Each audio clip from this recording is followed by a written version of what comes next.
Alrighty, everybody. Blizzcon, the War Within's deep dive panel for World of Warcraft. About a 45 minutes let's watch, or reacts. For those of you tuning in live, we are going to be playing some World of Warcraft patch 10.2 that just got released today after this, so stay tuned. But without further ado, let's go ahead and watch the next panel together, because I am watching BlizzCon content throughout this upcoming week, so let's continue to do so. Welcome back, BlizzCon. We're starting the day off right. Here's the World of Warcraft Deep Dive.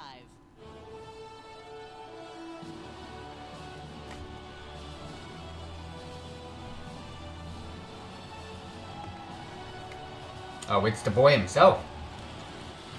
Good afternoon, Young. BlizzCon. So good to be back. Whether you are here in the arena with me right in front of me, whether you're watching from elsewhere in the halls, whether you're joining us from the comfort of your home, thank you for taking the time to join me for this deeper, closer look at what's coming next in the War Within. I love you too. I love you, BlizzCon. So Morgan and Maria gave you kind of a sneak peek at some of what's coming. Today I want to spend a bit more time giving you more information on the core features of War Within, as well as a few things that didn't get mentioned at all yesterday. So, beginning, just a little teaser there. So, to begin, let's talk delves.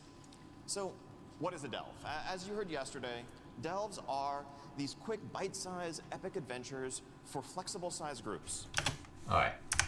Hold up. I'm fucking hating life right now. What is going on? Is custom the freaking way to go? What the hell is going on with my audio? Razer had an update and they fucked me over here bad. What else? Can we do anything else? So, piss that, all of this is standard for default, then we got this. I'm just gonna go custom, to be honest, you can just blast the hell out of it. For either solo or with up to 5 players. Alright, and that has slightly made it better. Don't need a demo of anything, don't care about that. I know you guys are watching this, but goddamn, if you hear what I'm hearing, I hope you're not hearing what I'm hearing, but if you hear what I'm hearing, it is disastrous right now, and I'm hating it. But enhancements. So haptic, you got it at 100. Noise, sound, what the fuck, bro? Voice clarity. They are role agnostic, so it doesn't matter if you're a couple DPS, if you're... That sounds like shit, but it sounds so much better. So what if you just go 50%? a healer and a tank, if you're a... Nah, okay, so we gotta go up. How about 75? Solo healer, we're gonna make it work, we're gonna... Okay, something's off. How about we go... How about this? Meet you where you are, how you want to play. Delves are a new endgame. That's so much better. Fuck voice clarity. Okay, base boost. Let's just go 50% on everything. Because I feel like we've fucked it up. Because they've reset all my settings. And oh no, that's gotta go. Game pillar. This is a permanent addition to World of Warcraft. Fixed it. Alright, cool. Fixed it! We are good. Let's go. Warcraft going forward and represents kind of a capstone to the outdoor world experience. We've had dungeons, we've had raids, we've had organized PvP, and I think we've had some stuff for outdoor world players to dabble in. But if you wanted progression, if you wanted goals, if you wanted a deeper, more structured experience, frankly, we were letting I need you a new down. headset anyways. We want to change that. That's what delves represent in World of Warcraft.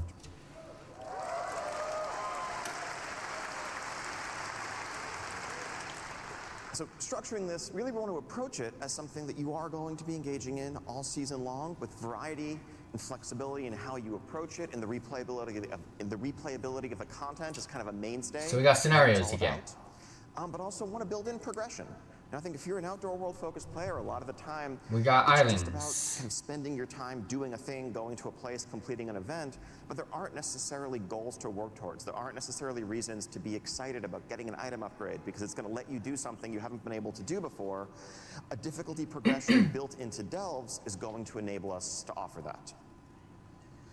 Now, there's a lot of lessons. Oh, learned what did I say? from Islands and building scenarios. This type of content, whether it was Torghast and Shadowlands, Island Expeditions, scenarios. You can throw in horrific visions in that list.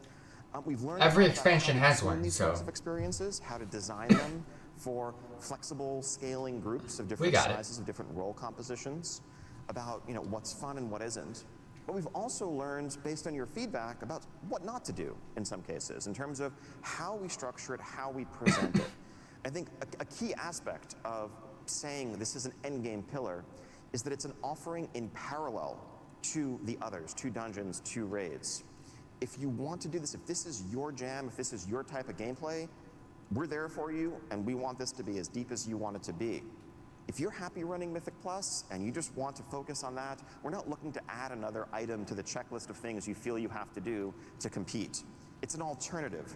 Unlike Torghast, which is something that, we did kind of say, everyone has to do this, whether you like it or not, whether you'd rather do something else or not.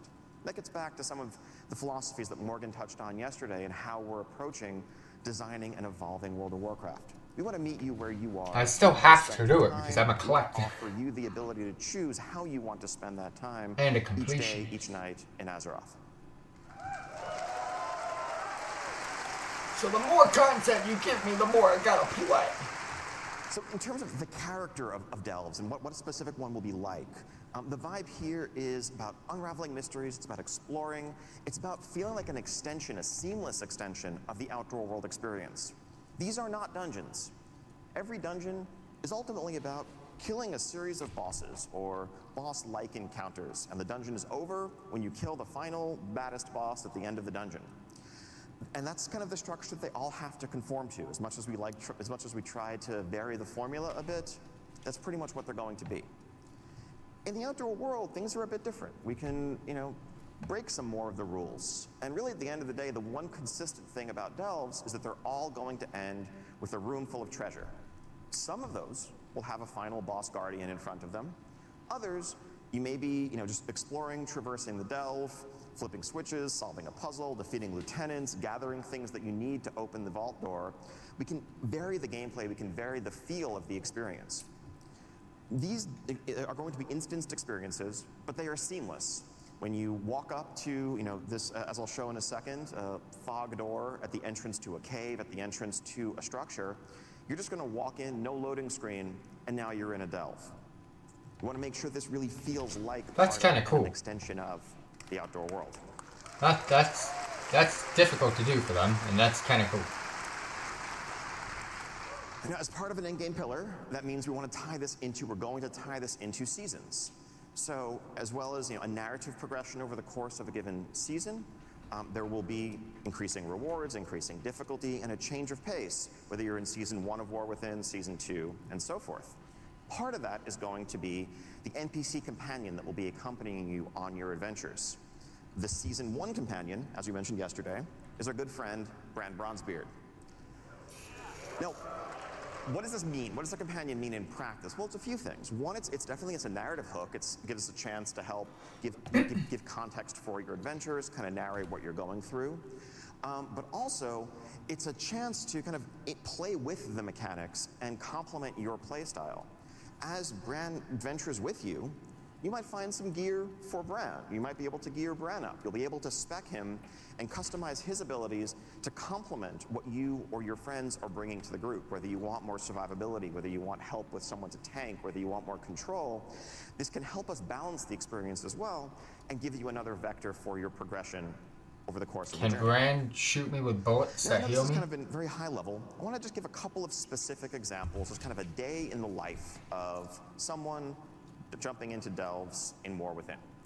So let's say you are casually journeying across the Isle of Dorne and its pastoral beauty, and you come across this structure with that fog door set into it, and you decide to venture in. So as you venture in, you are, as I mentioned, seamlessly in the delve, and you will find, just huddled inside the entrance, a group of expedition scouts who have come to this place. They've heard reports of great secrets, great treasures, powerful relics stored within, but they've been unable to proceed further. Because, they tell you, and Bran is among them, mind you, they tell you this place, there's an unnatural, there's a disturbing darkness that has settled over this entire vault, and we can't proceed. Fortunately, they have in their possession a relic that they have brought that is an enchanted candle that can light the way. It has a little light radius around it. If you think back to the Vault of the Warden's dungeon, if you remember that in Legion, what the basement was like, where it really felt like just like a dark, scary place, but you could have this beacon in the darkness to guide your way, you have one of those. But, they tell you, it has very limited fuel. They dare not proceed on their own because they worry they're just going to get trapped in the darkness and destroyed by the terrors within. But you, of course, being the champion who's come along, you're up to the task. So you take that candle with its light radius that will begin to shrink progressively as your limited fuel burns, and you take some steps into the delve. Now, who do you find in here? Well, as it happens, you run across fellows like this guy. More jacked than your average kobold, but there's a lot of kobolds in here. And as you know, as any World of Warcraft player knows, where you find kobolds, you're going to find candles. And this guy's going to put up a fight, but it being World of Warcraft and all, you're going to take his candle. I was going to say, I'm assuming we get more candle power. That will help fuel this magic light that you have, help keep the light burning so that you can traverse the entire delve, defeat a couple of lieutenant-type enemies, bosses, solve a puzzle or two, and at the end, you make your way into the vault room that Bran is able to open once you bring him there, and you find this mock-up, work in progress of a treasure room, heaping with riches, treasure chests of various shapes and sizes. Some of the smaller ones, you can just walk up and open, collect a range of items, currency, rewards, you name it. But you'll find a couple of extra large, resplendent chests in this room. Those may require special keys to open. Now, those keys you would obtain from doing kind of outdoor content, weekly quests. They're a bit more limited in how you can get them, but also allow us to offer and pace out the best rewards. They're on par with some other endgame content to make sure it's not, infinite. Now that makes sense, and I know people are going to complain about it. It's an extension of your outdoor world loop, if this is your playstyle. Now, let's say you come back to the same delve on another day. You might find that there isn't a magical darkness settled over the place. Instead, there are earthen locked in battle with kobolds, and you can help turn the tide of that fight as you work your way through, dealing with some different challenges along the way. Variety, replayability, lots of layers to the experience.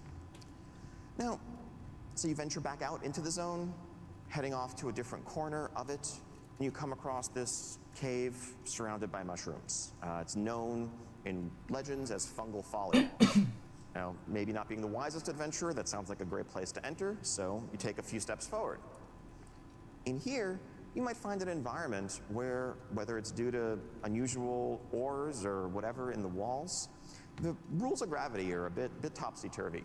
And you'll find mushrooms scattered around the cave that you can use as basically jump pads to help navigate the environment, to skip over enemies you want to avoid, to reach high up ledges that you couldn't otherwise get to. You're starting to get the idea, like, this is more the world as toy vibe that we try to play with when we're creating outdoor events, outdoor spaces. These are not mechanics you'd necessarily find in a dungeon, but I think the team really is unshackled, is freed to explore a much wider array of gameplay when we're building delves. So let's talk a bit more about the loot. So actually, before I talk about the loot, these are the 12 delves that we currently have planned. Scattered throughout the 4 zones, each themed around the ecologies, each themed around the settings that you're going to find. Now, some of the attentive among you may be saying, wait a minute, Morgan's slide said there were 13 delves yesterday. He might be right, but there also might be a secret delve that you have to explore a bit more to discover. That awaits you. So yeah, loot. Part of being a seasonal pillar means going to the Great Vault every week and getting to share in that disappointment that your raiding and dungeon playing brethren have also had the pleasure to enjoy. But just want to make sure you don't feel left out. So you're welcome. What about PvP? This isn't a delves row, this is a world row. And really that is enshrining these 3 PvE pillars: raids, dungeons, world. You'll be able to unlock some of these slots doing select outdoor world activities, as well as, of course, delves with better rewards from higher difficulty delves. Our thinking in terms of the rewards here, this is all subject to tuning, is that this should reach to, let's say, end boss heroic raid, mythic 10 to 15 type range, accessible just via solo progression. Far better loot than you've ever been able to get before.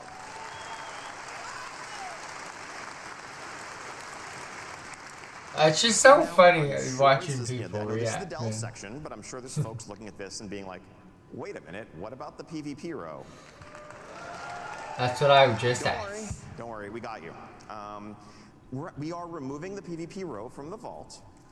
We're doing that based largely on feedback that we've heard that randomness and PvP gearing maybe are not the best combination. I know it took a few years to get that message through to us. Thank you. The way this is going to work is That's instead, perfect. you're going to get a whole lot more conquest. You're going to gear up at the same rate overall, but you will have complete control over your gearing path, just spending your conquest on the items that you want. Let's go. Easier catch up if you come in late in the season. You don't have to worry about having missed certain vault weeks. Also, if you're someone who PvPs a lot and you raid, you don't have the awkward choice of the raid trinket versus the PvP item that's going to help your arena partners. So, Perfect. Perfect. That is an amazing change. That's a perfect change right there. hopefully, I like that. this is good news for everyone. Now, aside from, just power, also, you get silly hats. Nothing more to say here. These just...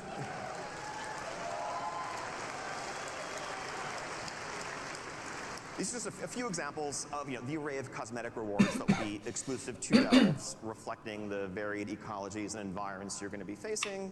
So, Sorry about the coughing, by the way. I don't know what's going on in my throat. less silly, just as, let's say, Mythic Plus players have amounts that they can earn over the course of a given season, this customizable flying mount will be exclusively available through thorough completion of the delve experience. You'll note the customizability of it. This will be customizable the same way you can customize your current dragon riding drakes at the rostrum. Just modularly. Really cool. They're taking positives and keeping them. And that's pretty what we cool. see. I love our That's what we artists. love to see. Okay. Up next. Oh, this one's cool. Let's go! I might actually have an alt or two. I feel like I could probably just save 10 minutes this panel by just saying account wide everything and just click through the next slides. But it kind of that. So I don't know if you guys know this, but turns out y'all play a lot of alts. No, I don't fucking have an alt because of how difficult it is to play it. I'm sure that actually the number of characters per person in this room in particular is like some insane average. But the average WoW player today plays multiple characters. The two-thirds of players who have a level 70 have multiple level 70s. Half of players have 3 or more. Most people are playing multiple characters a week. And that's not something the game, it's no secret, has always done the best job of supporting. Now, part of that is because World of Warcraft 20 years ago was built with very different assumptions. And I both mean design-wise, but actually engineering-wise as well. The infrastructure and the architecture that was built. Back then, it took hundreds of hours to level a single character, of course, and playing alt seriously was far, far from the norm. But we've kind of inherited, we have been working with those foundations to this day. And so when we get requests for them, when we talk about alt friendliness, we try to do it, but we're often we're swimming upstream, given the underpinnings of a system that were never designed for this. And that's why you get some, frankly, pretty clunky solutions, like, well, if you want to transfer this currency to your alt, go to a vendor and spend some to buy a different box that contains account-bound currency that you can then mail to yourself, log out, log back in, take the box out of your mailbox, and open it on your alt. Congratulations, you have moved 300 supplies. Elegant design, ladies and gentlemen. But it's good that they talk about At this. its core, Warbands is, what if we just rebuilt those foundations and created a new future, both for the things we want to offer today and the things we'll be able to in the future. So They're we're not doing some fighting amazing against the stuff nature of so the far. system, but instead, it complements what we want to do. Now, the focus here is really making it convenient, removing barriers, removing awkwardness in playing alts. We don't want to actively necessarily encourage it, people already want to do it if they do it.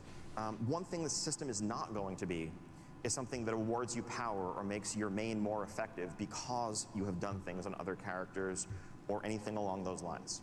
If you want to play alts, do so. If you just love focusing on a single character, that shouldn't feel wrong either. Now let's talk about some examples.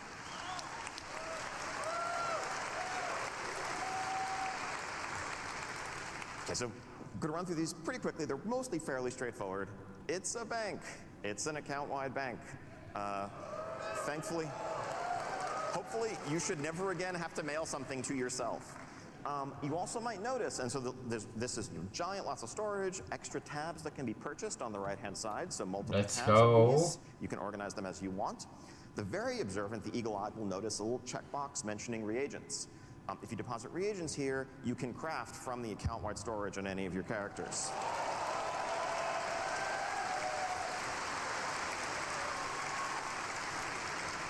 Next up, maybe a little new thing. Something that you might put in this account-wide storage are the ability we will now have to create war-bound items that are war-bound until equipped. You might get an item that you can't sell in the auction house or trade, but that you can give to any of your other characters for their use. These are some amazing changes. Now I hope they reduce professions back to how they used to be. Would drop as bonus personal loot from doing a variety of content. They would drop at a slightly lower item level than what that content would normally give you. Again, we want to make sure the right way to play is not, playing on multiple characters to funnel loot to your main, to gear up your main faster, but just easy potential hand-me-downs, ways of getting an alt caught up, maybe even an excuse to level an alt if you get a really cool item for a class that you haven't had a chance to get up yet. This is good. This is really good stuff. Hopefully, making it easier than ever to progress, to accomplish your goals on multiple characters. All right, now quick rundown of some of the other integrations we have planned. Transmog. Transmog has always been, it's been for a long time an account-wide collection. Key thing here now that really it is being acquired by your warband. That means that now if you were running, say, Ulduar on your mage and a pair of plate shoulders drop, you can still add those plate shoulders to your warband collection. Thank you. Nothing's useless now. I've vendored so much shit. And then, if you log on your warrior later, your warrior can equip them, you're good to go. Hopefully you don't need to feel like you need to refarm the same stuff on as many different armor types anymore. This is really good. Again, fairly straightforward. In War Within, reputations and renowns will work account-wide. We want to make this as retroactive as possible. That will take some work over time. We're probably going to start with Dragonflight renowns as a focus and a priority and work our way backwards. But going forward, we want progress earned on reputations to not really matter which character you're doing it on. At the end of the day, it's the same content, it's the same experience. If you've gained access to some perk or some recipe, having to re-earn it, not terribly compelling.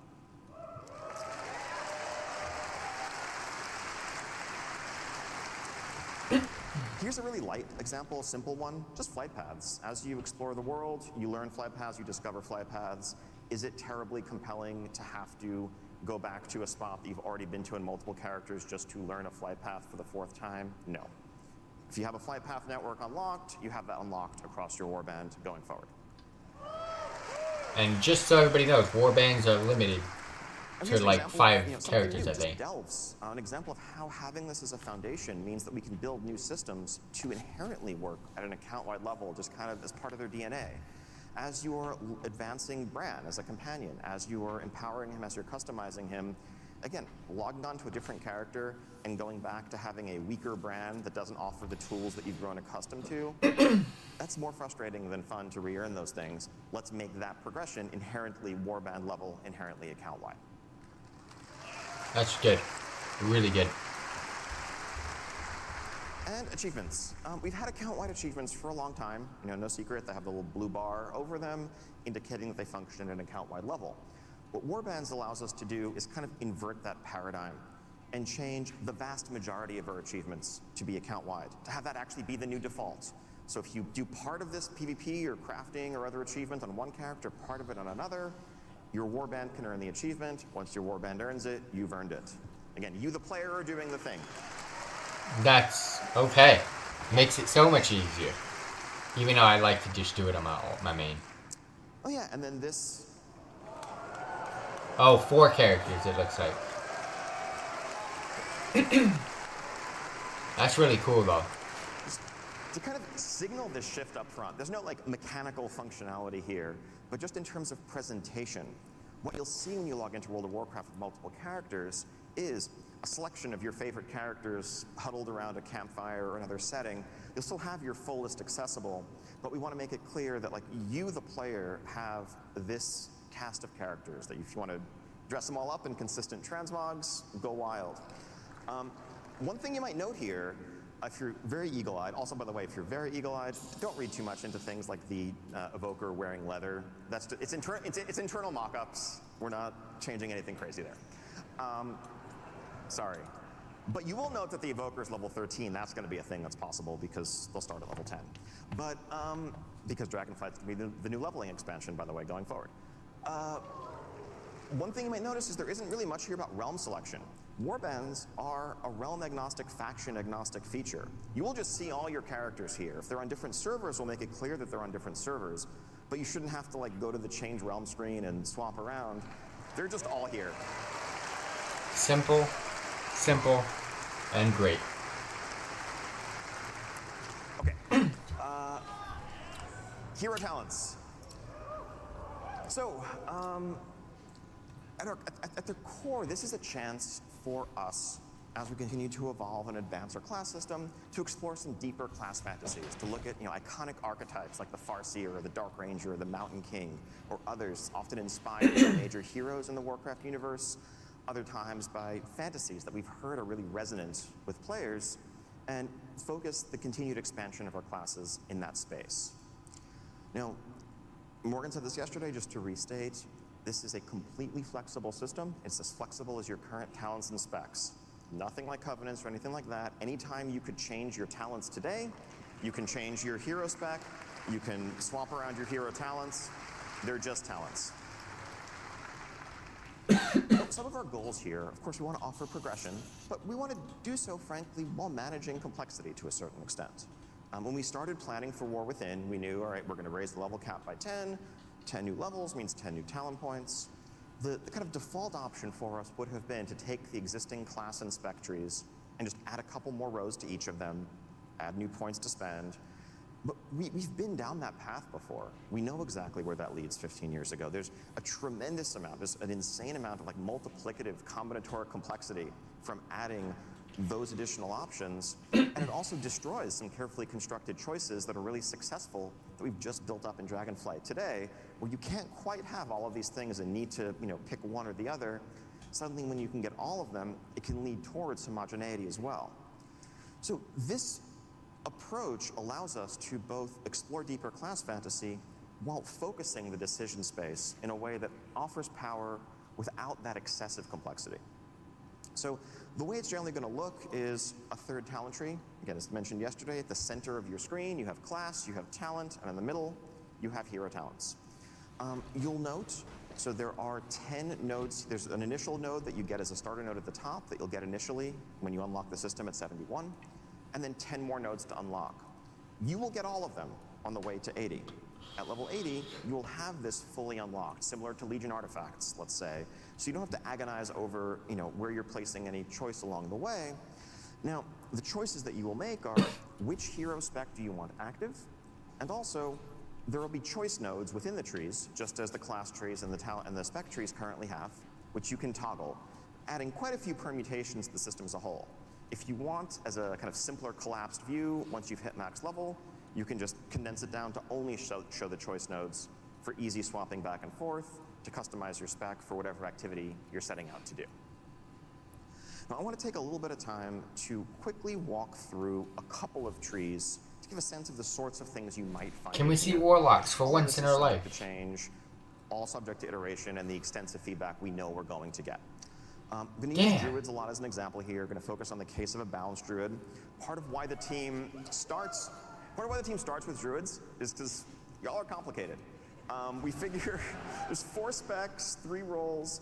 We figure let's try some of the hardest cases first when proving out a design. It's nothing against the mages, warlocks, paladins, etc. But there's a reason why you probably tend to see more druid examples than other classes, because we figure if we can make it work for druids, The rest will be okay. The two What options about my available to a warlock? balance druid are this Keeper of the Grove tree and Elun's Chosen. Keeper of the Grove is available to balance and restoration. Elun's Chosen is available to balance and guardian. The former focuses on calling the forest to your aid, on summoned treants, and augmenting their abilities and what using that cooldown means for your gameplay. Elun's Chosen focuses on augmenting your lunar abilities, many of the arcane damage, moon-themed abilities for both specs. So let's look at the Keeper of the Grove tree first. The first node that you're going to get as you just opt in is just kind of a baseline improvement to your throughput while treants are out across the board. This just kind of emphasizes thematically what this tree is about and makes pushing that button, having the treants out, more important to you in every regard. Some of the nodes in these trees are just going to be simple, straightforward passives. Not everything is going to double and triple down on the same treant ability. Some will, like this, regardless of what spec you are, make your treants add additional damage. Oh, by the way, if anyone's worried, wait a minute, but what about the auto taunt? That's a mess in dungeons. We'll let you opt out of that. Don't worry. Or, passives could just augment your abilities, your resource pool, and just make you a better druid. An example of choice node, again, this can be about doubling down on and getting more out of having the treants active. Or maybe you really don't want all of your eggs in that basket. Even though you are going into this tree, you want the treants to be important to you. You don't want 100% of your throughput to be focused in that window. You'd rather just have some baseline improvements to all of your abilities, or to some of your core abilities. This is one of the simpler choices available, but the idea is 4 different opportunities to nudge your gameplay in one direction or another within this tree. A capstone talent, again, is often likely to double down on and amplify what the initial point was, just reinforcing that having the treants out is going to be a peak, a spike in your potential, something that you're going to plan around, and just amplify the overall benefits that you're achieving from that. Now, pivoting to Elun's Chosen, again, this is lunar themed and shared with Guardian Druids. So the first point here is going to call out 3 specific signature abilities, 2 balance, 1 guardian, and make them meaningfully more impactful to your gameplay. If you're a Guardian Druid, for example, you might read this and realize that, like, Lunar Beam is going to become a pretty powerful defensive cooldown, especially in dungeons. I was going to say, this seems more like a PvP type of tree to go for. This is now something that you can really count on and plan around as you approach your gameplay. On the Moonkid side, this, of course, adds an extra layer to planning and throughput in your rotation. Noting a couple of these things that we're modifying, maybe deeper optional talents in your existing spec trees. We also, where we can, want to offer ways to make sure that you can trigger those effects even if you don't have the baseline talent, though you'll probably want to as well. So this talent just has Fury of Elune triggered as you're doing your regular rotation when you Moonfire, both just naturally, it's a powerful effect that's going to fire more frequently, but also to the extent that the rest of the Elun's Chosen tree is tying into it, you'll get those benefits as well. A couple of more passive examples here. Again, just doubling down on magnifying your arcane lunar throughput, and a final capstone ability for this tree that is further reinforcing these core abilities that have already been augmented. We'll leave this slide up for a while. These are our current plans for all 39 of the hero specs, so 1 per current specialization. There's some cool fantasies here to explore. Definitely really curious to hear community feedback on all of these, which are exciting, which are most resonant, which sound, frankly, maybe a bit lame. Are there any that you hoped you'd see on here that you're not seeing on here? We are, well underway building these out, but it's definitely early enough for us to pivot on a lot of these if there's something the community is really excited about. I want to triple super underscore, the example talents I just gave are work in progress, very subject to change. Probably no part of the game is more prone to iteration, and for no part of the game is the community input more essential than class design, spec design. To that end, when we move into our alpha, probably in the spring, we want to have as many, if not all of these hero specs playable from the start, so that we have the entire alpha and beta window to iterate on them, to replace the things that aren't working, to dial them all in, to where everyone's going to be excited about what they're getting in War Within. It's a long road ahead. We can't wait to share that journey with you and really just collaborate, discuss back and forth every step of the way.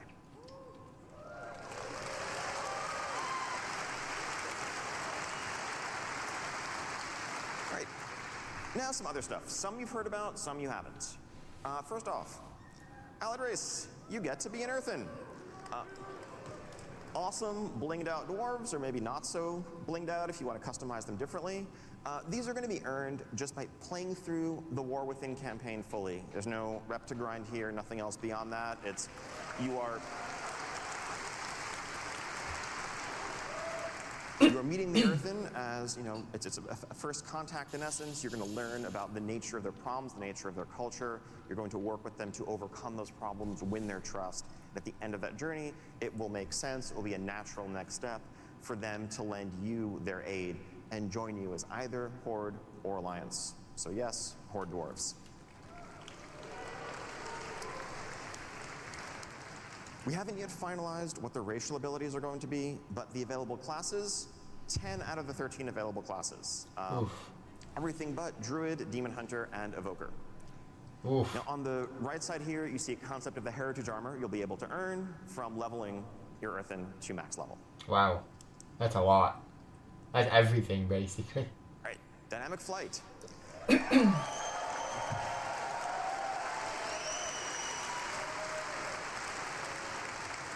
So it was obvious very early on in Dragonflight, probably before Dragonflight even released in beta, that we could never go back to how it used to be. Honestly, we hoped that would be the outcome. We hoped the feedback would be, this is so awesome, we just want this to be how flying works forever.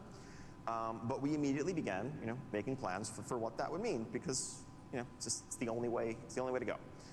And so, dragon riding is going to become the default, no longer just dragons, but dynamic flight now in War Within and beyond. You can kind of already get that in live servers, by the way. Dynamic flying. I meant to have two mounts here, but I only see Ashes on the right. But anyway,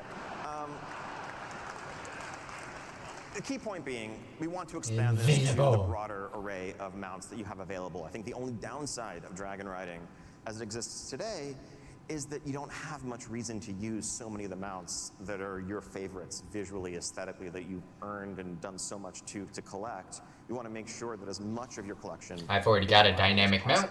So not every single flying mount is going to be able to support dynamic flight. There's some animation logistics to work with there, but as many as we can. It's a 3-digit number. We want a very wide array of mounts being able to just fly the way you've always enjoyed with your dragons. And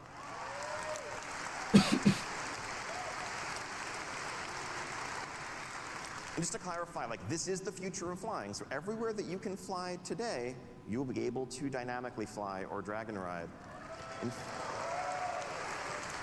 fact, not just in the War Within, a little sneak peek, I think in our upcoming 10.2.5 update, you'll be able to dragon ride in Eastern Kingdoms, Kalimdor, Northrend, Outland, you name it.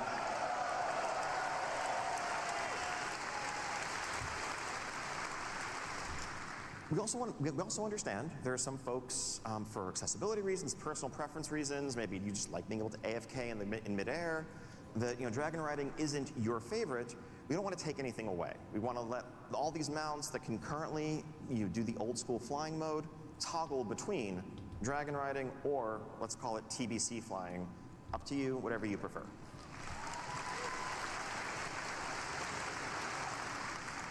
And again, to be clear, dynamic flight will be available from the very start when you go to Kazalgar and the Isle of Dorn, just as it was in Dragonflight.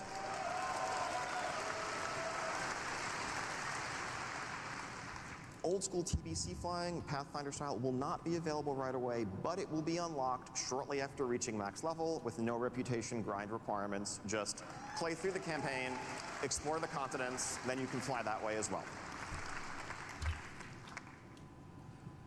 The existing dragon riding glyph system in the Dragon Isles, we want to pivot that to a bit more of something that's evergreen.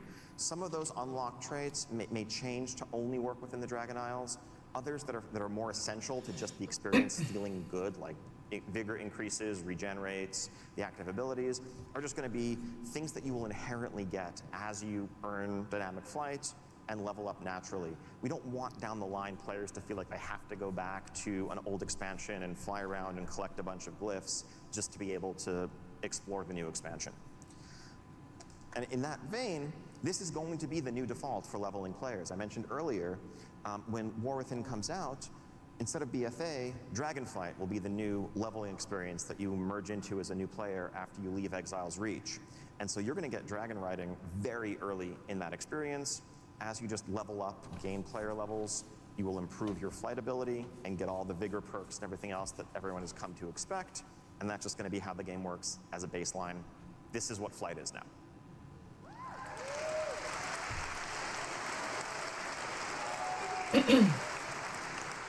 Don't worry, PvPers, we haven't forgot you. This is long overdue. We should have been doing this earlier. So there's a new battleground coming in War Within. It is a 10v10 map set in the Ringing Deeps. This is inspired by Silver Shard Mines with a few twists. The Ringing Deeps are a place that's full of natural resources, that's very sort of thing that the Horn Alliance will be likely to skirmish over.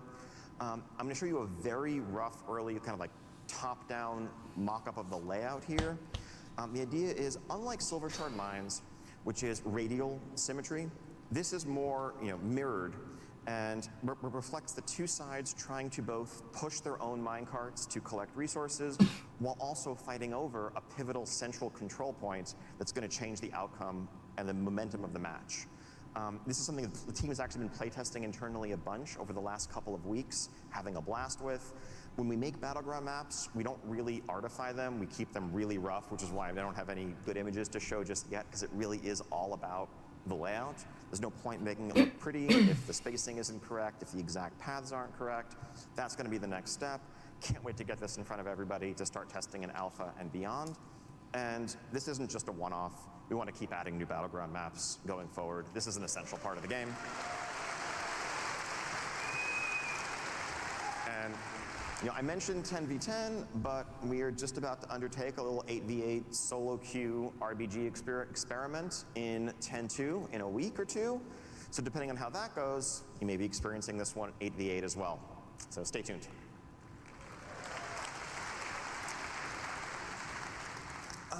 Otherwise, we have a few ongoing interface updates that we're continuing to work on. In Dragonflight, we overhauled the HUD, the action bars, the unit frames, the baseline UI experience. We made it clear at the time that that was just the beginning. This is something we want to continue chipping away at, updating different pieces of the UI to be more streamlined, better reflective of the modern gameplay experience. So just a couple of examples here. So the spellbook, we are looking to modernize, update, actually make use of more than like a 1024 by 768 monitor resolution. That looks a lot better. Ideally, you're not going to have to flip through multiple pages to find some ability that's not on your action bars. Also, we're combining this with our talent screen. If you look at the tabs at the bottom, you have spec, talents, and spells all in one place, so it's kind of a one-stop shop for all the things that your character has available. Do this with Overwatch, rather than please. having two separate windows that you need to move between. That menu sucks. Too many buttons that go to the same thing. Condense it. I like it. Some light updates here. I think improving the overall aesthetic of the quest log, the quest window. If this is harder to show off just in a single screenshot, but we are adding a bunch of filters to allow you to hide and show different objectives, to see more quests that are available at once, to filter your log for the things you care about most. We also have a full pass in progress on our quest iconography to make it easier to differentiate between daily and weekly quests and remove our reliance on just shades of color as much as we do, which really it is a color blindness issue for the range of quest bangs where the only difference is what color it is. And again, this is just a couple of examples of ongoing efforts. This is a project that will never be done. We're just going to continue improving and updating different aspects of the UI as we go.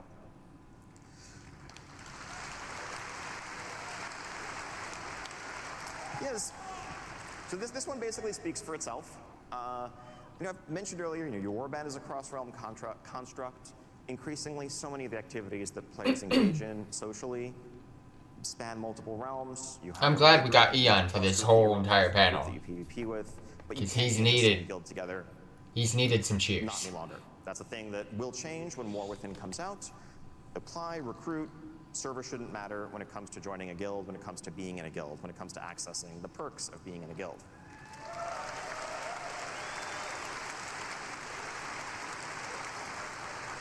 And people may be wondering, wait a minute, what does that mean if now guilds are cross-realm? What about Mythic raiding? If your guild is cross-realm and your guild wants to raid Mythic, you should be able to do that day one. So no more realm restrictions there. There shouldn't be at this point anyway, so it's a nice The Hall of change. Fame will still exist, just kind of as a memorial of accomplishment, but it's not going to be tied to unlocking anything anymore. That's just there day one. And really, just philosophically, this is another step towards one of our goals of just tearing down barriers, making the game as social as possible, making it as easy as possible to play with who you want to play with, regardless of your server, regardless of your faction. As much as possible, if you want to play WoW with somebody, let's make that happen.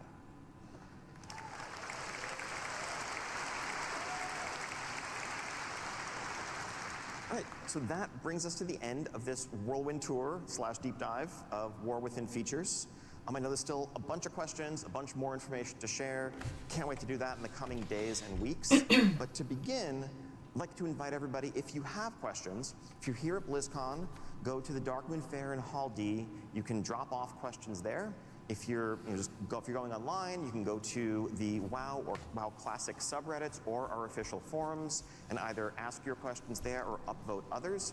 This coming week, when we get back to the office, we're going to huddle, review the top questions, and record streams for both Classic and for War Within, addressing the top questions to try to get as much information. Thank you very much, Blizzard. This has been great.